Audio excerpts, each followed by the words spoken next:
Louvado seja o nome de Jesus. E gostaria que vocês abrissem suas Bíblias no livro de Cantares de Salomão, que fica depois do livro de Salmos, Provérbios, Eclesiastes, aí vem Cantares de Salomão. Em algumas Bíblias é Cânticos dos Cânticos, tá? Cântico dos Cânticos.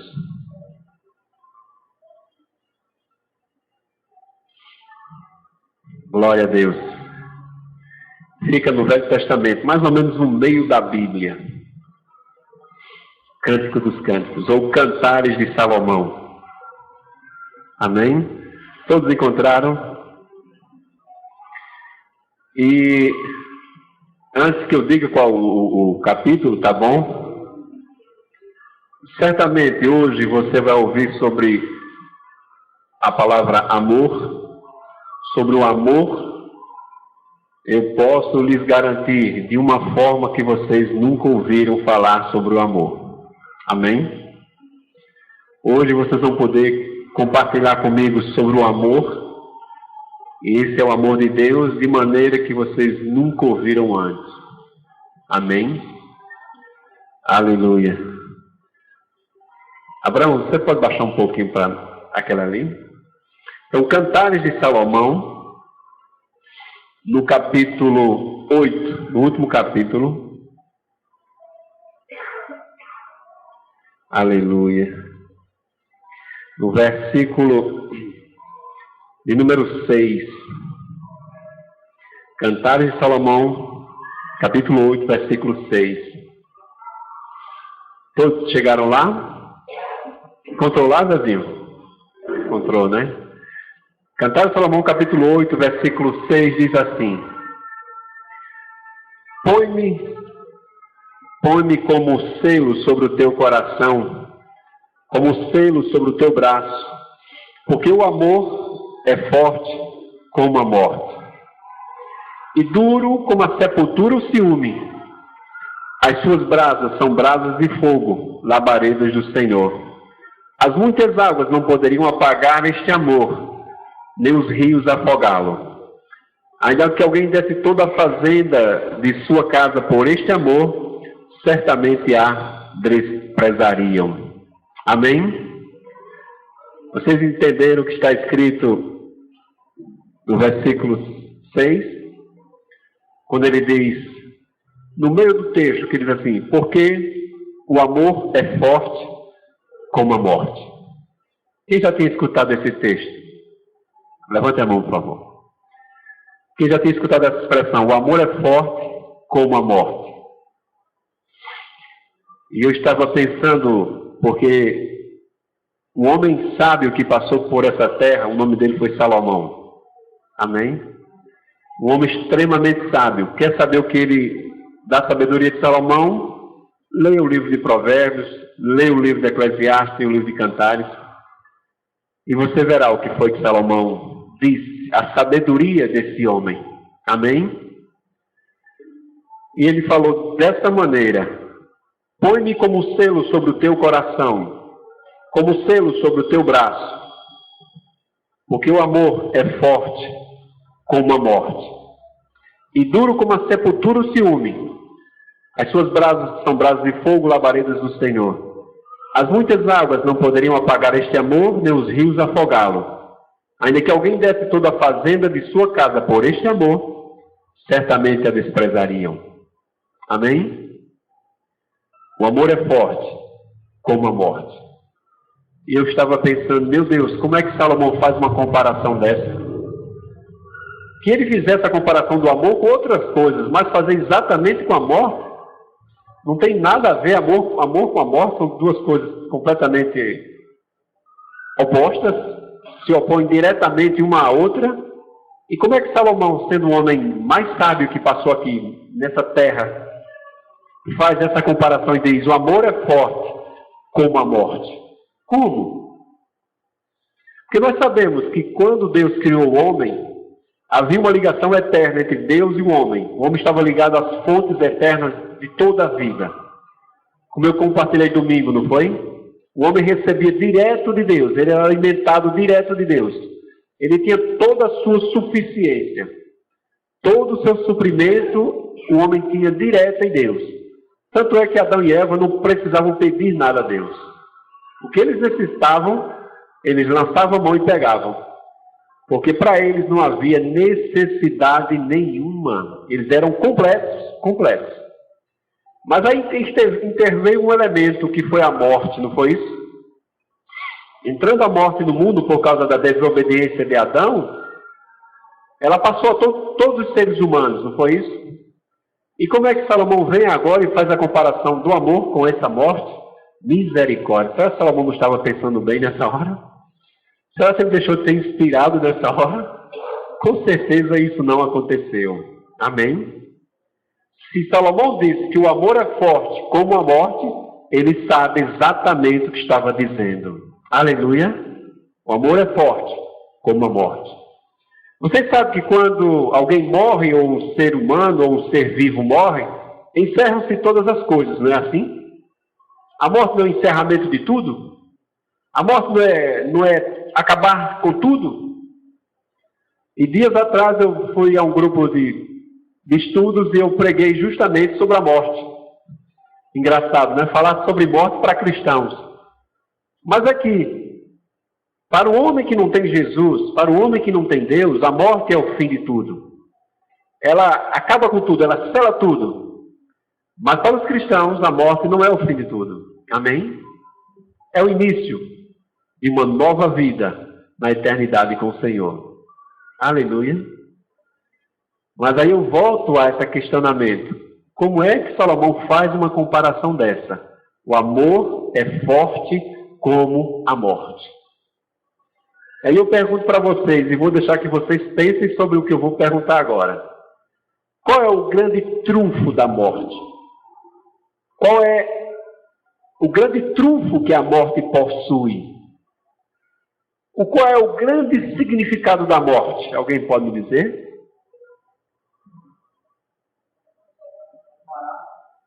Separar? Há mais alguma coisa? Qual é o grande significado da morte? O grande trunfo dela, aquilo que você pode dizer, isso é que é morte. Isso é que é a morte. Pecado? A falta?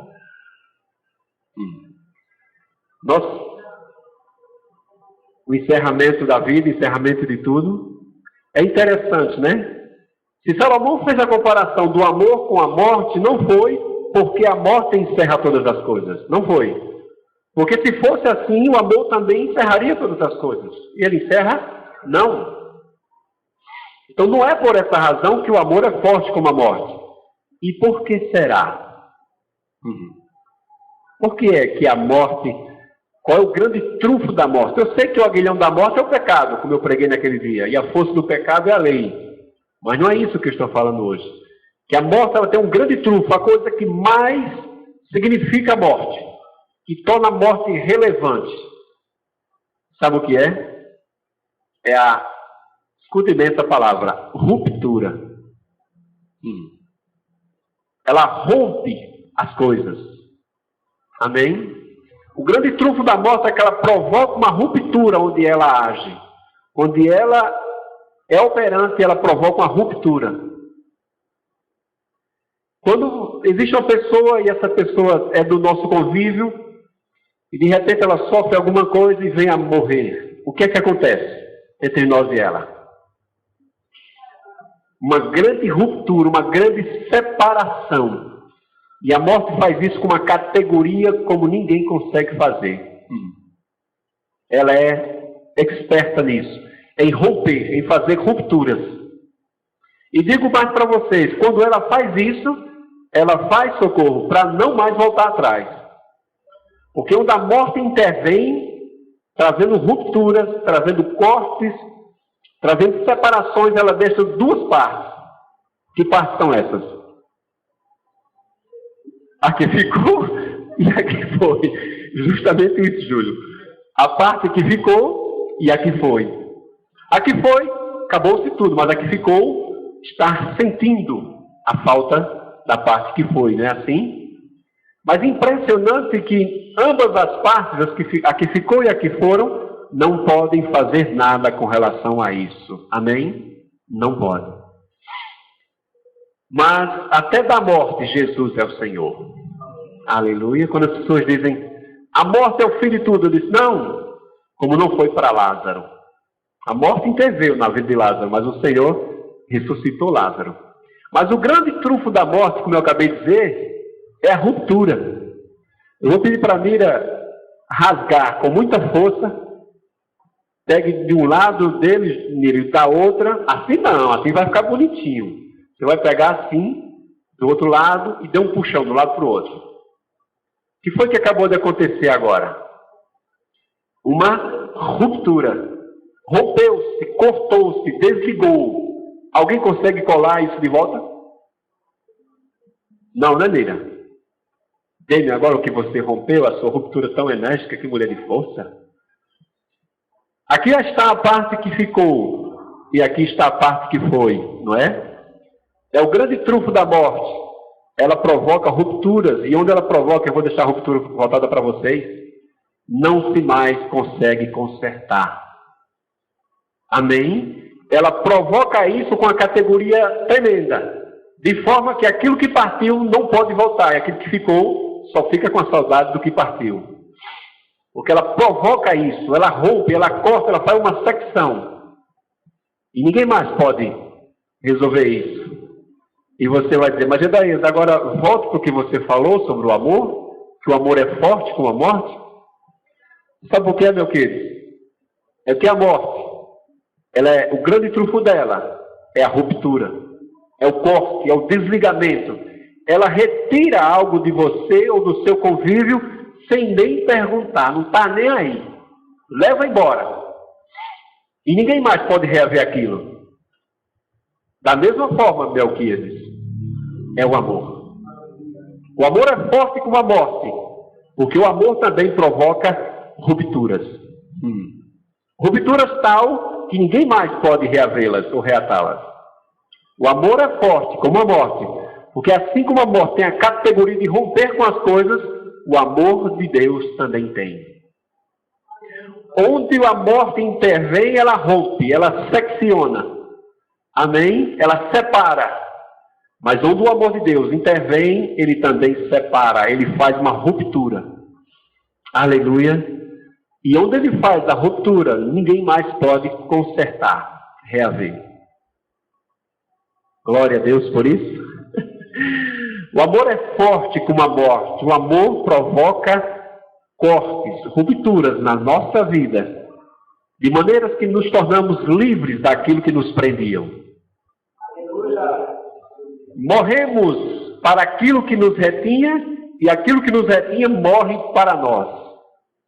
É o que Paulo disse, eu estou morto para o pecado, e o pecado está morto para mim. Estou morto para o mundo, e o mundo está morto para mim. Por causa de quem? Do amor de Cristo, que ao entrar na vida de Paulo, provocou uma ruptura eterna. De maneira que Paulo não poderia mais ser o mesmo homem de antes. Aleluia. O amor provoca rupturas. E vocês vão me perdoar hoje, mas eu não vou citar o nome de vocês como eu costumo citar nas ministrações. Não vou citar. Amém? Ao olhar para mim, você vai saber que estou citando o seu nome. Sem eu dizer uma palavra. Vou ficar só com a vontade de citar os nomes e falar, mas eu não vou falar. O amor tem essa capacidade de romper, ele rompe dentro de nós. E aquilo que ele rompe dentro de nós ficam duas partes. Aqui foi e aqui ficou. E aqui foi, eu lhe garanto que ela não serve mais para nada. Amém? Mas aqui ficou, serve para a vida eterna e para a vida aqui enquanto estivermos na terra. Vocês sabem qual é o principal capítulo da Bíblia que fala sobre o amor? Qual é ele? Pode dizer. 1 Coríntios capítulo 13. Vamos abrir lá, por favor? 1 Coríntios capítulo 13. Aleluia. Obrigado, Pai, pelo teu amor que foi derramado em nossos corações pelo Espírito que nos tem dado. 1 Coríntios fica lá no Novo Testamento, depois de Atos, Romanos, aí vem 1 Coríntios, antes de Gálatas, antes de Efésios. Você ainda está procurando 1 Coríntios ali ainda. 1 Coríntios capítulo 13, versículo 1 diz assim: ainda que eu falasse a língua dos homens e dos anjos, e não tivesse amor, seria como metal que soa ou como sino que tine. Eu vou reler esse texto, pode ser? Ainda que eu falasse a língua dos homens e dos anjos e não tivesse amor, a vida de Júlio seria como metal que soa ou como o sino que tine. Sim? Ainda que eu falasse a língua dos homens e dos anjos e não tivesse amor, a vida de Marcos estaria privada desse amor. Sim? Não. Aleluia. Ainda que eu tivesse a língua dos anjos e dos homens e não tivesse amor, eu seria como metal que soa e como um sino que tine. 2. Ainda que eu tivesse o dom de profecia e conhecesse todos os mistérios e toda a ciência ou conhecimento, e ainda que tivesse toda a fé, de maneira que tal que pudesse transportar os montes, a vida de fulano não seria nada. Está escrito assim? Ainda que eu tivesse todo o dom de profecia, conhecesse todos os mistérios, toda a ciência, tivesse toda a fé, de maneira que transportasse os montes, e não tivesse amor, nada eu seria. Eu seria. Entendeu? Eu posso provocar na sua vida mudanças tal que você pode até ser uma pessoa perdida e vir a ser salva. Posso fazer isso. Eu posso, através da minha vida, através de algumas coisas que eu faço, que eu falo, que eu realizo, provocar na sua vida mudanças tremendas. Posso ou não posso? Mas se eu não tiver amor, nada eu serei. Não importa o que eu fiz, importa o que eu sou. Se eu não tiver amor, nada eu serei. Traduzindo, se eu fizer todas essas coisas na vida de alguém, tá? Vamos ao versículo 3. E ainda que eu distribuísse toda a minha fortuna, eu sou um homem rico, posse, tenho muitas posses. Ainda que eu distribuísse toda a minha fortuna para sustento dos pobres, ainda que eu entregasse o meu corpo para ser queimado, e não tivesse rupturas em minha vida, nada me aproveitaria. Não está escrito assim? Ainda que se eu tivesse feito todas essas coisas e não tivesse uma ruptura na minha vida, dentro de mim, nada eu seria. Por isso que se questiona tanto determinadas coisas que acontecem.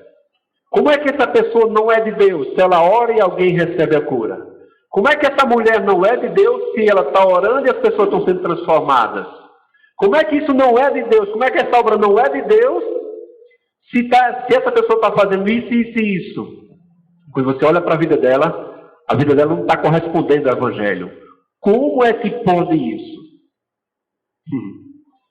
Naquele dia o Senhor dirá: aparte de mim, eu não te conheço. Mas, Senhor, em teu nome eu expulsei demônios. Eu sei. Em teu nome eu falei novas línguas. Eu sei. Em teu nome eu profetizei. Eu sei. Mas não aconteceu dentro de você a ruptura que era necessária. O meu amor não entrou na sua vida. Você perdeu. Ainda que essas coisas que você tenha feito, ainda que você tenha alcançado pessoas, você ficou para trás. Amém? Porque eu posso fazer todas essas coisas, mas se eu não houver essa ruptura dentro de mim, do novo homem com o velho homem, do que é a vida de Deus, do que é a minha vida, eu estou perdido. Aleluia. Versículo 4 diz: o amor é sofredor, ele é benigno, o amor não é invejoso, o amor não trata com leviandade, o amor não se ensoberbece, O amor não se porta com indecência, não busca os seus interesses, não se irrita, não suspeita mal, não se alegra com a injustiça, mas se alegra com a verdade. Meu Deus! O amor tudo sofre, tudo crê, tudo espera, tudo suporta. O amor nunca falha. Interessante, né? Por que sofremos tanto? Por que sofremos tanto quando alguém nos ataca? Né? Por quê? Porque a benignidade não é tão atuante na nossa vida. Por que às vezes somos invejosos? Por que tratamos as pessoas com tanta leviandade às vezes? Por que às vezes nos ensurdecemos tanto? Por que às vezes encontramos pessoas sofrendo injustamente e ao invés de ficarmos tristes com aquilo, ficamos alegres? Por que não estamos suportando tudo? Por que não estamos sofrendo tudo? Por que não estamos crendo em tudo? Por que não estamos esperando tudo? Eu começo a suspeitar que o amor de Deus já não está mais dentro de nós. Porque esse amor de Deus dentro de mim, ele provoca essas rupturas. Ele não me permite ser leviano. O amor de Deus proíbe que eu seja insensível. Ele provocou uma ruptura dentro de mim entre a sensibilidade e a insensibilidade. Só restou a sensibilidade. Aleluia! Só restou isso. É impossível que eu seja sensível ao sofrimento dos outros. É impossível. E se eu estou sendo insensível ao sofrimento de alguém, é porque eu estou dando vida àquilo que morreu. Paulo disse: nós que morremos para o pecado, como ainda viveremos nele? Traduzindo, eu que morri para o pecado, como ainda estou dando forma de vida ao pecado? Começa a desconfiar que eu não estou andando em amor. Porque se eu estiver andando em amor, essa ruptura será notória, será evidente, será concreta em minha vida. Eu começo a desconfiar que estamos mentindo muito na nossa vida, estamos mentindo para as pessoas, estamos mentindo para nós, porque já deixamos de andar em amor faz tempo. Porque é muito difícil o cristão mentir. É muito difícil, porque há um abismo intransponível entre a verdade e a mentira na vida dele. Por quê? Porque o Senhor fez uma ruptura pelo seu amor entre a verdade e a mentira em minha vida. Eu não posso mais mentir. Eu não posso mais mentir. Porque a mentira na minha vida morreu. Foi feita uma secção, um corte. E aquilo não mais pertence à minha vida. É impossível. E assim eu começo a desconfiar de que não estamos andando de fato em amor. Não estamos vivenciando o amor de Deus. Capítulo 13 de 1 Coríntios, no versículo 7, ele disse: tudo sofre, tudo crê, tudo espera, tudo suporta. O amor nunca falha. O amor nunca falha. Aí vem uma pergunta bem simples: e por que estamos errando tanto? E por que estamos falhando tanto? Porque é da vida, né? É da vida. Por que você erra tanto? Porque é da vida. Eu nasci numa família assim, as pessoas têm essa característica. Por que você mente tanto? Porque eu nasci numa família que mente. Por que você se corrompe? Porque eu nasci numa família corrompida. É da vida, é normal, é da sociedade, é do ser humano. Por que isso está acontecendo com você? Porque isso é da vida. E eu pergunto, de que vida? De que vida? Não é da vida abundante que Jesus trouxe para nós, não é. Porque a vida abundante de Jesus em nós coloca um abismo intransponível entre essa vidinha e a vida abundante. Amém? Porque tudo isso que estamos vivendo hoje chama-se uma vidinha. Uma coisa sem expressão. Porque o amor de Deus em nós, ele nunca falha. Pergunta a vocês, você não precisa me responder. Por que tantas inseguranças nos relacionamentos entre homem e mulher? Por que tantas incertezas quando o amor nunca falha, o amor nunca erra? Por quê? Porque agora ele já não tudo suporta, ele já não tudo crê, ele já não tudo espera. Começa a desconfiar que alguma coisa está errada em nossas vidas. No versículo 13 ele diz: agora, pois, permanecem a fé, a esperança e o amor. A fé, a esperança e o amor. Estas três, mas a maior destas é o amor. Amém? As pessoas estão muito preocupadas em fazer as coisas. E às vezes estão até preocupadas em salvar os homens que estão perdidos no mundo, não é? Eu preciso sair, eu preciso pregar, eu preciso evangelizar, eu preciso ganhar vidas. Não é assim. Eu preciso fazer a obra de Deus, eu tenho que ganhar, eu tenho que falar de Deus, conformosos são os pés do que anunciam as boas novas, dos que anunciam a salvação do Senhor, formosos são sobre os montes, bem-aventurados, e eu preciso libertar os cativos, os oprimidos e os necessitados, e eu estou indo para o inferno e não sei disso. Porque o amor de Deus já não está mais dentro de mim. Amém? Mas é daí, você não salvou tantas pessoas, você não transformou tantas pessoas. O amor, quando ele está dentro de mim, ele precisa me beneficiar. Amém? Se eu fizesse todas essas coisas e não tivesse amor, eu nada seria. Entenda que Paulo disse, eu nada teria. Ele disse, eu nada seria. Então, para Deus não importa muito o que a gente faz. Importa o que nós somos. Aleluia. Porque esse amor de Deus dentro de mim, ele provoca rupturas. Ele rompe com coisas que eu não tenho mais como viver daquela maneira. Eu não consigo entender como é que um cristão está conversando com alguma outra pessoa, seja um cristão ou não.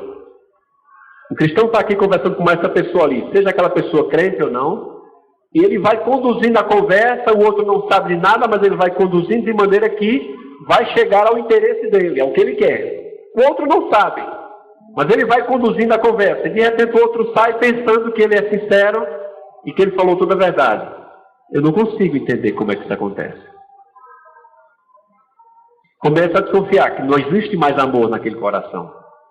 Porque se existisse amor, ele saberia que ele não poderia enganar ao irmão. Não poderia mentir para o irmão. E nem tampouco para Deus. Ele sabe disso muito bem. É impressionante. Como eu falei um dia desses aqui, eu não consigo entender como é que uma pessoa se diz cristã e maltrata uma outra pessoa. E diz palavras tão contundentes, tão pontiagudas, que ferem a outra. Eu não consigo entender. Porque entre essas atitudes e o novo homem existe um abismo intransponível. É impossível que aquelas coisas estejam em ação na vida desse cristão. Então, se essas coisas estão em ação, é porque eu já não estou mais em amor, já faz tempo.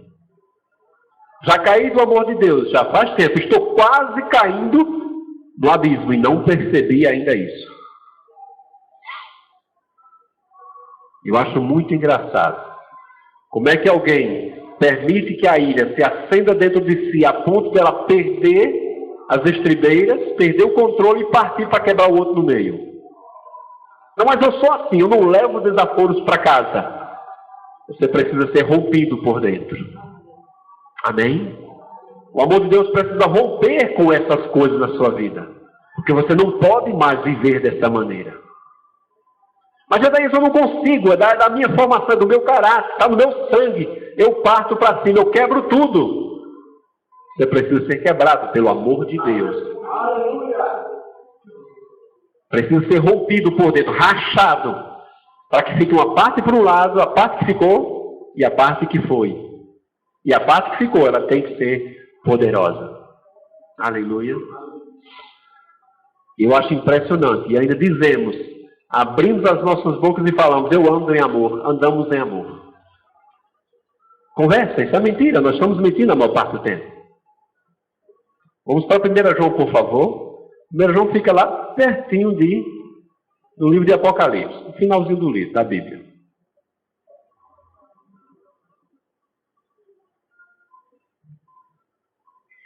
Louvado seja o nome de Jesus. Fica lá no finalzinho da Bíblia, tá certo? 1 João.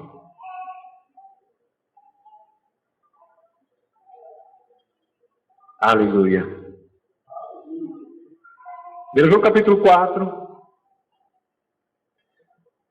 Eu encorajo a vocês que leiam 1 João todo, tá? 1 João, 2 e 3 João. Mas 1 João capítulo 4, versículo 7, ele já diz assim: Amados, amemo-nos uns aos outros, porque o amor é de Deus. E qualquer que ama é nascido de Deus e conhece a Deus. Aquele que não ama não conhece a Deus, porque Deus é amor. Nisto se manifestou o amor de Deus para conosco. 2 pontos. Que Deus enviou seu Filho unigênito ao mundo, para que por ele vivamos. Versículo 11. Amados, se Deus assim nos amou, também nós devemos amar uns aos outros. Aleluia. Vocês acabaram de entender o que leram? Vocês acabaram de ler algo e eu pergunto, entenderam de fato o que leram? Um pouco mais para frente ele diz, versículo 16: E nós conhecemos e cremos no amor que Deus nos tem. Deus é amor. E quem está em amor está em Deus e Deus nele. Versículo 18: No amor não há medo.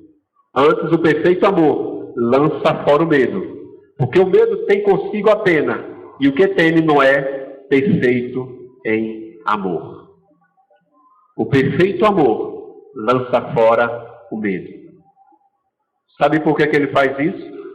Porque o amor de Deus, o perfeito amor de Deus, em minha vida, ele provoca rupturas, de maneira que as incertezas ficam do lado, as dúvidas ficam desse lado, e a convicção e a ousadia ficam desse. Amém? A coragem, a moderação, a intrepidez, a segurança, a fé, aleluia, o equilíbrio, a moderação. Eu acho impressionante. Eu olho para o mundo e só vejo um grupo de pessoas capazes de mudar o mundo. Eu olho para o mundo e só vejo um grupo de pessoas inteligentes, um grupo de pessoas que sabem de todas as coisas, que poderiam resolver todos os problemas. E sabe que grupo de pessoas é esse? Os cristãos, os filhos de Deus. Mas eu pergunto, estamos fazendo isso? Isso não está acontecendo porque nós não estamos andando em amor. Nós não estamos amando como o Senhor disse. Amemos-nos aos outros, porque Deus é amor. O perfeito amor lança fora o medo. E por que tantos medos na nossa vida, hein? Por que tantos medos? Vou dizer para vocês, tudo é da vida, não é? Ah, fulano morreu, isso é normal, é da vida, todo mundo morre. Fulano adoeceu, é claro, você pensa que as coisas só acontecem com ele, isso também acontece com você. Esse adolescente morreu nessa família, o que foi? Ele se meteu nas drogas e agora acabou morrendo. Mas tenha cuidado na sua família, porque isso é normal. Nós pensamos que isso acontece com eles, e nunca conosco. E a gente faz. Eu lhe aconselho a segurar a sua cabeça para não concordar com certas coisas. Se você não consegue segurar a cabeça com o pescoço, segure com as mãos. Fique quieto, assim. Não dá para concordar com essas coisas. Porque essa vida normal que as pessoas estão falando, elas estão determinando a nossa vida. Estão ou não estão? É impressionante. Estamos cheios de medo, cheios de temores. Já não dá mais para sair nessa rua aqui, nessa avenida e andar com segurança, dá? Por quê? Porque o bairro do Catolé está muito perigoso. É ou não é? Andar no bairro de Católica está muito perigoso. E nós fazemos. É verdade. Olha, você vai aqui, por favor, se você vier, não pare naquele sinal ali não. Não pare não. Vá em frente. Se você parar, você vai ser assaltado. E a gente concordando. Mas se alguém dissesse, Gedaías, eu te garanto que você, ao trafegar e chegar naquele sinal, você vai encontrar uma mala cheia de dinheiro que alguém esqueceu e perdeu. Eu acredito nisso? Não. Se alguém chegar para mim e disser, Gedaías, você está com 44 anos, mas aos 50 você vai estar mais jovem do que 30 anos, do que 20 anos. Eu acredito nisso? Eu acredito sim que me disseram. Doenças, cansaços e fadigas. É ou não é? Perda de memória e por aí vai. E dizemos, isso é da vida. De que vida? É da idade, né? E o Senhor diz, os velhos, ainda na velhice, serão viçosos, darão frutos. Amém? Correrão e não vão se cansar. Vão caminhar e não vão se fadigar. De jeito nenhum. Porque os que esperam no Senhor têm as suas forças renovadas. E eu começo a desconfiar que nós não estamos vivendo no amor de Deus. E por não estarmos vivendo no amor de Deus, as rupturas que precisam acontecer dentro de nós não estão acontecendo. Não estamos conseguindo vencer certas coisas que são normais na nossa vida. De um homem que não tinha Jesus, a gente se converteu. Mas, meu irmão, tem uma coisa na minha vida que faz 30 anos não consegui vencer aquilo. Aquilo é maior do que eu. Você precisa do amor de Deus no seu coração para provocar uma ruptura com aquilo. Aleluia. Romper com aquilo para aquilo nunca mais fazer parte da sua vida. Aleluia. E ainda dizemos assim, eu amo a Deus.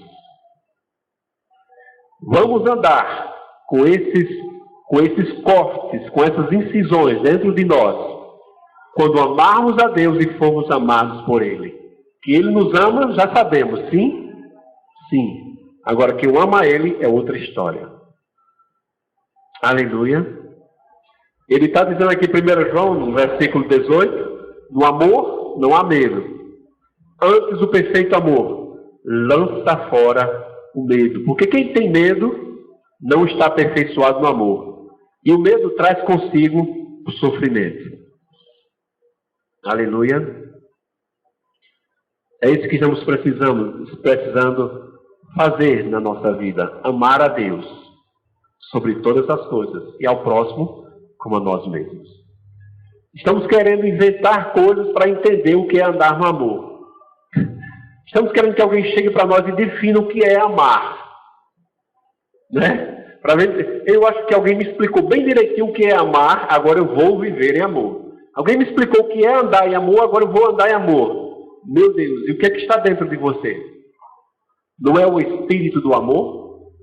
Não é o espírito da graça? Não é o espírito daquele que amor a você e entregou a vida por você? Será que o Espírito Santo não é mestre? Eu acho impressionante como as pessoas esperam que nós falemos para elas o que elas devem fazer. Falemos para elas o que elas têm que deixar de fazer. Sejam sinceros comigo e me respondam. Quem não sabe quando está errado? Quem aqui é inocente? A começar por mim. Quem aqui, quando está errado, não sabe que está errado?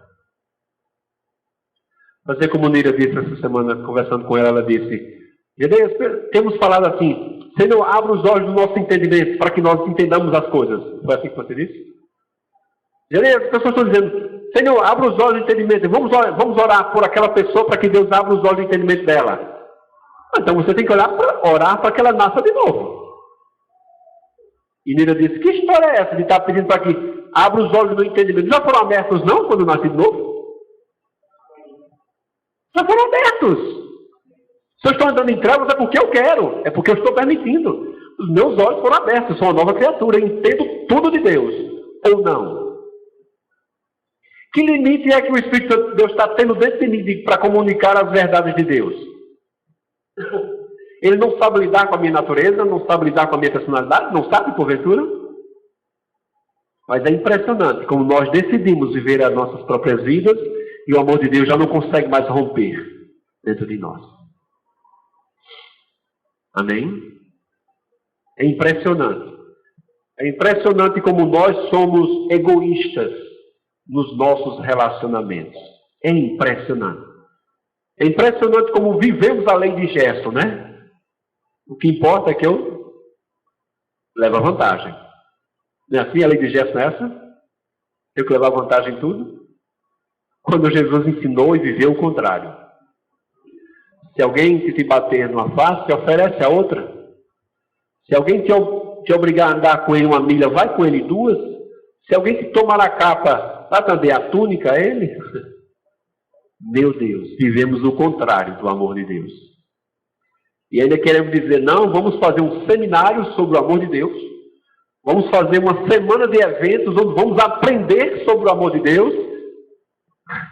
Misericórdia de nós. E cadê o Espírito do amor que está dentro de nós? Cadê o Espírito da graça que me comunica o amor de Deus? Hein? Que me ensina a andar nesse amor todos os dias. Agora, o que é que eu estou fazendo de fato? Eu pergunto a vocês se vocês podem me responder.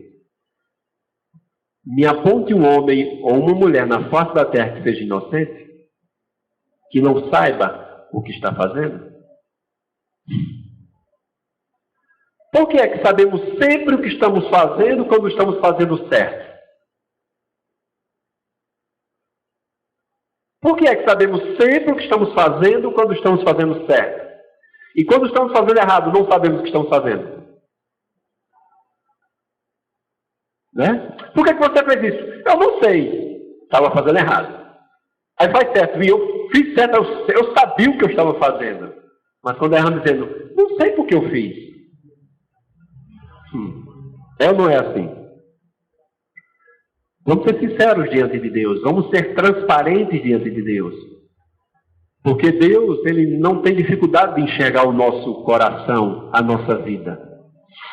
Agora, esse amor de Deus dentro de mim precisa promover rupturas para que eu deixe de ser assim e passe a ser assim.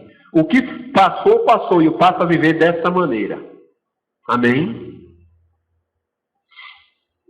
Eu não sei porque eu ia dirigindo aqui no caminho, na estrada, e resolvi meter o pé.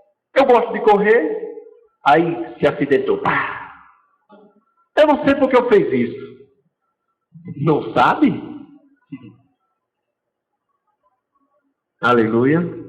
Estava conversando com um amigo, ainda ontem, e ele falando sobre uma pessoa que está conversando com ele, está fazendo um trabalho para essa pessoa. E essa pessoa parece que está dormindo. E eu disse para ele, rapaz, eu sugiro a você que diga para ela, acorde. Acorde. Você está dormindo. Quando você se encontrar com ela, diga para ela agora, fulano, acorde, você está dormindo. Eu acho muito engraçado, sabe? Como as coisas têm acontecido. E nós temos feito de tolo. Temos nos comportado como alguém que não sabe o que está acontecendo. Ah, não sei o que está acontecendo. Desculpa a expressão, dando uma de besta. Não é? É impressionante. Qual de nós não sabe em que áreas da vida precisa mudar? Qual de nós não sabe que precisam haver rupturas por causa do amor de Deus em nós, em certas áreas da nossa vida, para que a gente possa crescer? Qual de nós não sabe disso? Qual de nós não sabe que é escravo de determinada área? Mas sabe por que não mudamos? Porque não estamos amando a Deus. E não estamos permitindo que esse amor opere. Porque quando eu amar a Deus, amar a sua palavra, esse amor vai fazer romper dentro de mim com aquelas coisas. E eu não vou conseguir mais praticar aquelas coisas, porque elas não farão mais parte da minha vida. Amém? Há um texto que está escrito em Efésios, onde Paulo disse, irai-vos, não pequeis. Não se ponha o sol sobre a vossa ira. Não está escrito? Irai-vos, não pequeis. Não se põe o sol sobre a vossa ira. E nós pensamos assim, e até falamos, né? Eu encorajo a um casal que se discutiu durante o dia, que não deixe chegar à noite sem se reconciliar. Porque não é interessante que se põe o sol sobre a ira de vocês. Então não deixe chegar à noite, mas se reconcilie com a sua esposa, com sua esposa, para que vocês durmam bem. Não é isso que Paulo está dizendo. Não é isso que Paulo está dizendo. Irai-vos, não pequei, não se põe o sol sobre a vossa ira.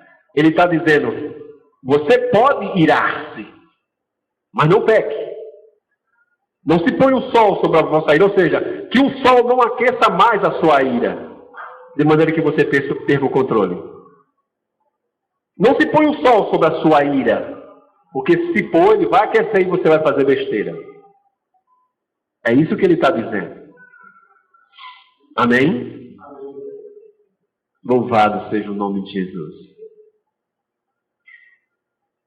Eu acho interessante determinadas coisas.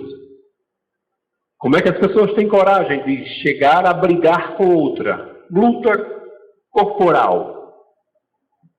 E eu tenho certeza, alguns me conhecem aqui, um pouco mais do que outros. E é interessante, o senhor dizia que você é um cara muito tranquilo, um cara muito paciente.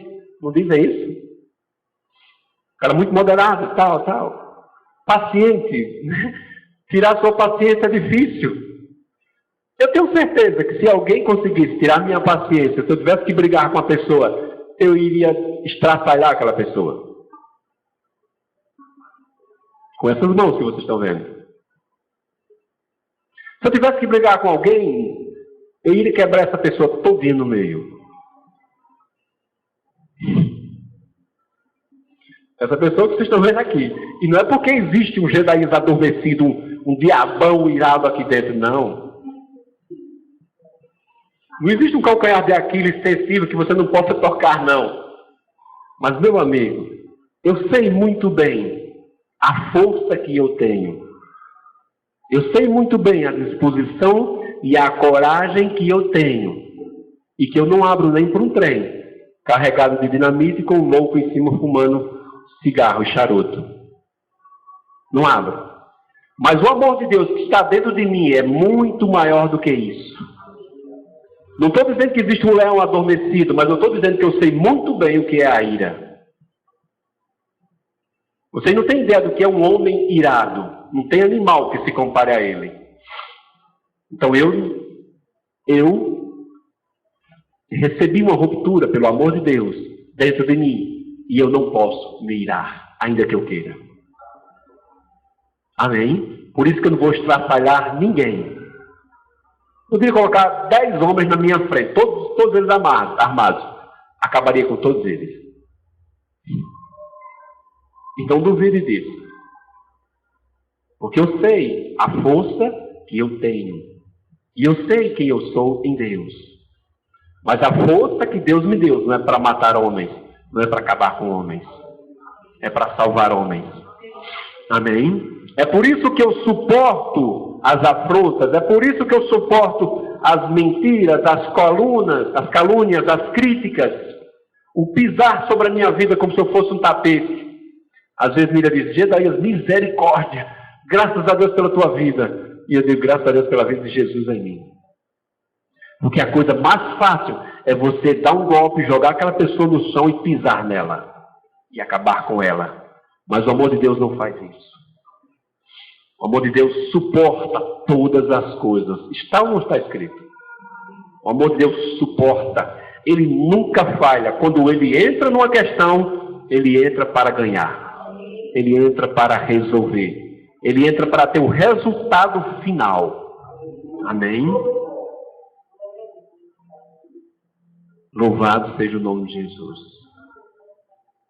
Não consigo entender, até hoje, como é que alguém troca uma nota de R$1 por uma nota de R$100. Como é que alguém troca uma nota de R$1 por uma de 100? Essa pessoa não está muito bem da cuca, concorda comigo? Porque alguém que troca uma nota de R$1 por uma nota de 100 só pode estar louco. Por que ele não troca? Me digam. Porque ele sabe que a de R$100 tem maior valor do que a de R$1. Não é assim? Ele não é louco, ele sabe definir os valores das coisas. E o Senhor diz, ame em todo o tempo. E eu digo, não, vou me irar em todo o tempo. O Senhor diz, ame em todo o tempo. Eu digo, não, vou ficar com raiva em todo o tempo. Ame em todo o tempo. Eu digo, não, não vou crer em todo o tempo. É ou não é isso que estamos fazendo? Reduzindo os valores eternos a nada. Há prazeres que estão na nossa vida, que temporariamente vão nos colocar nas alturas, né? No êxtase. Mas que nos vão levar ao buraco. Estamos trocando os valores eternos de Deus por valores mundanos da terra, passageiros que não nos levam a nada. Amém? A nada. O Senhor está dizendo para nós todo o tempo, não ande ansioso, não se preocupe, não esteja inquieto. E a gente diga, eu estou inquieto, vou continuar me preocupando, vou continuar ansioso. Não é assim. Deixa eu cuidar de você, não quero que você cuide de mim. Deixa eu tratar você, não quero que você trate comigo. Não é? Deixa eu lhe dar paz, eu não quero a sua paz. Estamos ou não fazendo isso? Mas eu não digo isso para Deus, não. Você não diz com palavras, você diz com a sua vida. O seu modo de viver é que está dizendo isso diante de Deus. E por isso que somos tão fracos, por isso somos tão tocáveis, tão palpáveis, tão atingíveis pelas pessoas. Mas eu estou crendo num grupo de pessoas intocáveis. Num grupo de pessoas sobre toda a face da terra, não é só aqui não, serão intocáveis. Serão inalcançáveis. Porque elas viverão no amor de Deus 24 horas por dia. Dormirão, acordarão, andarão, falarão, trabalharão, ensinarão, se divertirão, tudo em amor. Amém? Porque amor não é uma prática, é um estilo de vida. É uma maneira de viver. Eu não vou dormir com raiva e fico sonhando no amor. Não, eu vivo em amor todo o tempo, todo o tempo, todo o tempo. Aleluia, todo o tempo. Não existe isso, é 24 horas por dia amando. É 24 horas sendo equilibrado. É 24 horas em paz, em alegria, em fé, em convicção, em certeza. Intocáveis. Intocáveis. Eu estou crendo para homens, mulheres, crianças, pessoas de idades intocáveis, que andarão com propriedade nessa terra. Amém? Se o carro quebrar num lugar escuro, ele vai sair de lá a pé, para onde ele quiser, sem sofrer dano algum. Sem nenhum marginal conseguir chegar à vida dele, porque ele é o intocável. Porque ele ama o Senhor. E agora eu quero que vocês abram, porque eu vou encerrar com esse Salmo, Salmo 91, por favor. Nós vamos encerrar lá com o Salmo 91. Eu estou crendo para uma geração de intocáveis, de inalcançáveis, de pessoas moderadas, equilibradas, pessoas inteligentíssimas, pessoas resolvedoras de problemas, que conhecem a Deus e são conhecidas por Deus. Aleluia. Pessoas que ainda que venham morrer serão ressuscitadas. Aleluia. Salmo 91. Versículo 1. Davi diz: aquele que habita no esconderijo do Altíssimo, à sombra do Onipotente, descansa. Aquele que habita no esconderijo de Deus, à sombra daquele que é o poderoso, ele descansa. Direi do Senhor, ele é o meu Deus, o meu refúgio, a minha fortaleza, e nele confiarei. Porque ele te livrará do laço do passarinheiro, ele te livrará da peste perniciosa, ele te cobrirá com as suas penas, e debaixo das suas asas estarás seguro. A sua verdade é escudo e proteção. Não temerás espanto noturno, nem seta que voe de dia, nem peste que ande na escuridão, nem mortandade que assola meu dia. 1000 cairão ao teu lado, e 10.000 à direita, mas tu não serás atingido. Somente com os teus olhos olharás e verás a recompensa dos ímpios, porque tu, ó Senhor, és o meu refúgio. O Altíssimo é a tua habitação. Nem o mal te sucederá, nem praga alguma chegará à tua casa. Porque aos teus anjos dará ordem a teu respeito para que te guardem de todos os teus caminhos. Eles te sustentarão nas suas mãos, para que não tropeces com o teu pé em pedra. Pisarás o leão e o áspide, calcarás ao pé o filho do leão e a serpente. Pois que tão encarecidamente me amou, também o livrarei. Pô-lo-ei no alto retiro, porque conheceu o meu nome. Ele me invocará e eu lhe responderei. Estarei com ele na angústia, livrá-lo-ei e glorificarei. Dar-lhe-ei abundância de dias e lhe mostrarei a minha salvação.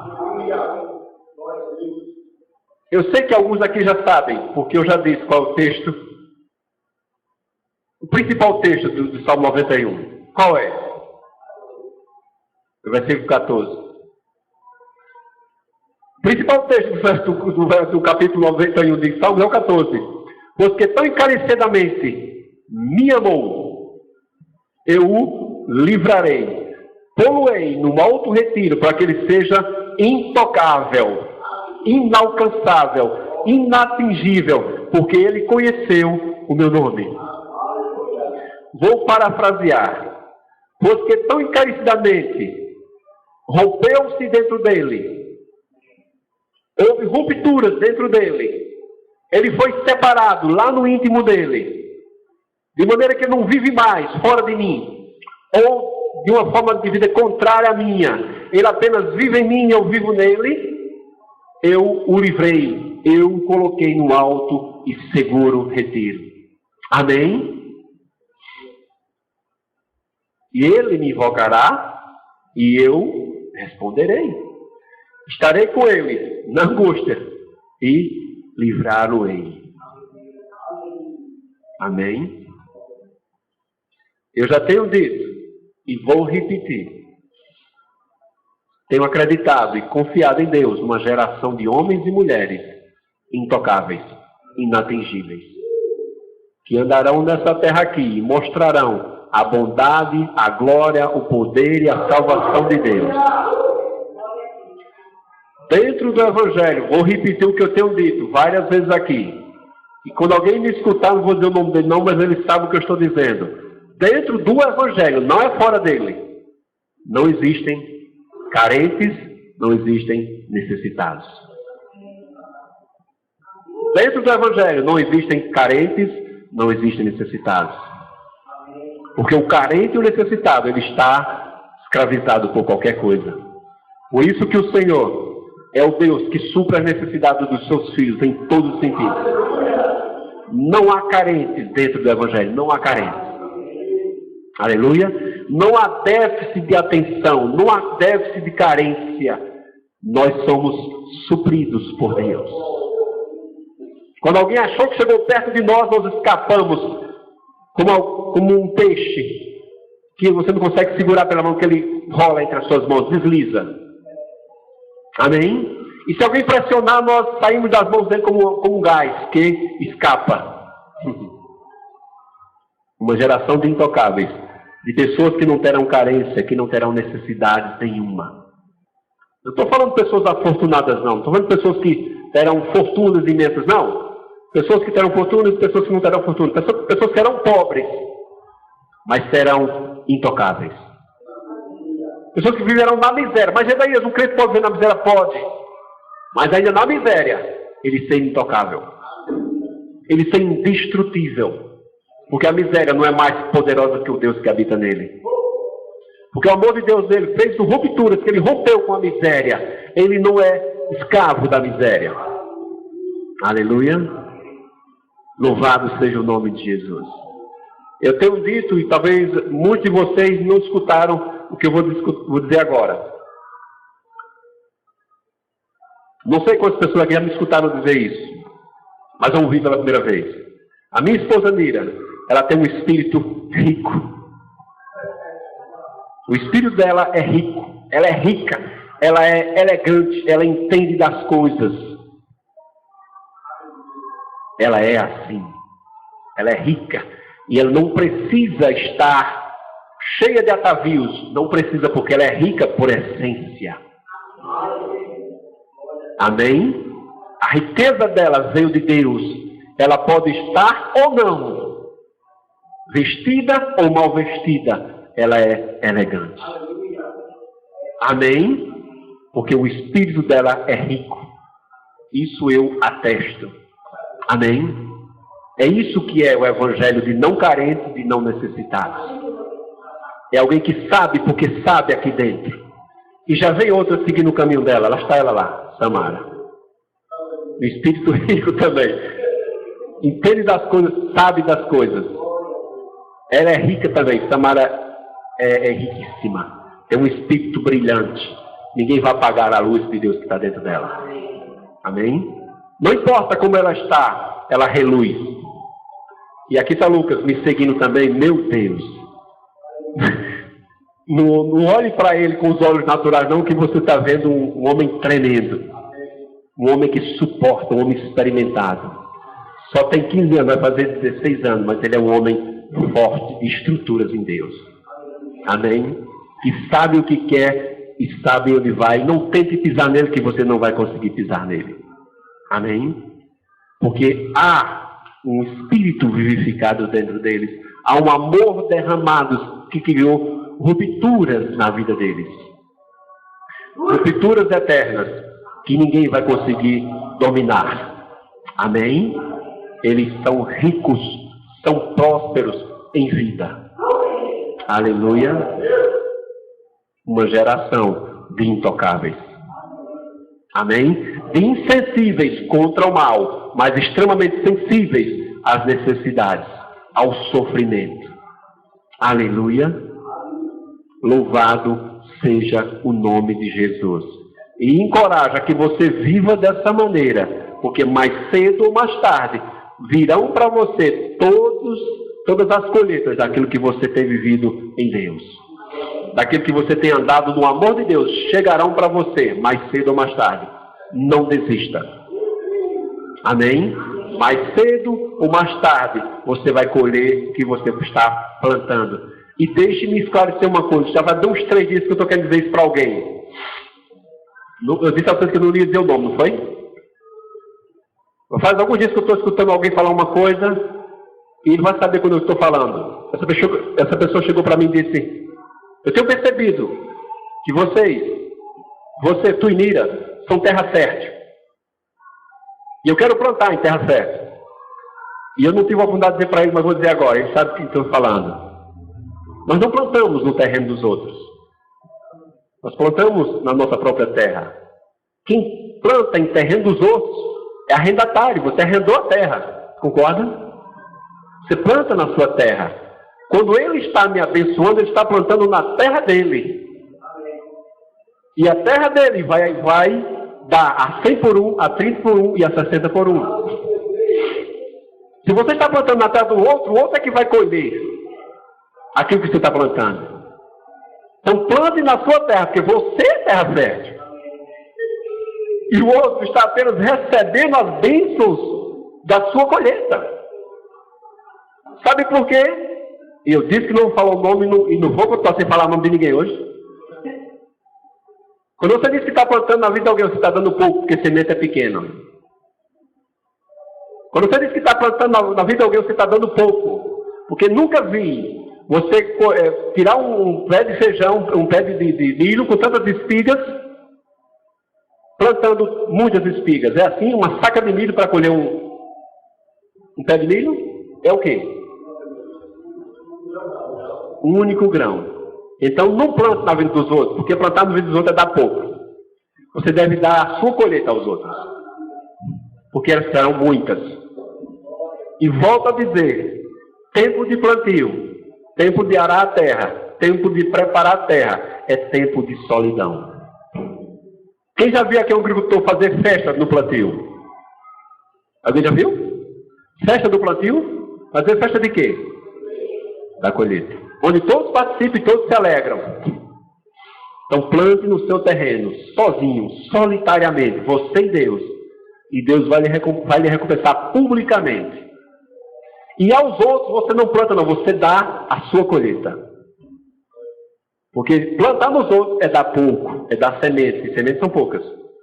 Dê a sua colheita aos outros. Aleluia. Geração de intocáveis. Onde não há necessitados, não há carentes. Amém? Louvado seja o nome de Jesus.